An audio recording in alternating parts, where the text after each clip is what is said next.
Loosen the crank bolts on both sides of the crank. Disassemble the cranks using a crank puller. Remove the sprocket by unscrewing the retaining ring clockwise. If necessary, use a hammer to hold the sprocket. Disassemble the chain case. Remove the sprocket and loosen the adjusting nut on the left. Note the direction of rotation. Then unscrew the bottom bracket cup on the right side counterclockwise with special tools.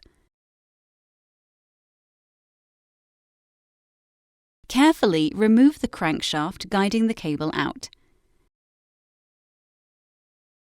Then install the new bottom bracket by first guiding the cable through the frame to the controller and gently press the bottom bracket into the frame. Make sure the cable is not damaged. Turn the bottom bracket so that it fits into the teeth of the left cup. Now slide the right cup onto the gearing of the shaft. Please note, this only fits in one position. Slide the cup over the bottom bracket and screw it into the frame.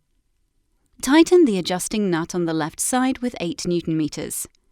Connect the connector to the controller and mount the sprocket and cranks. Do you want more information or do you have questions?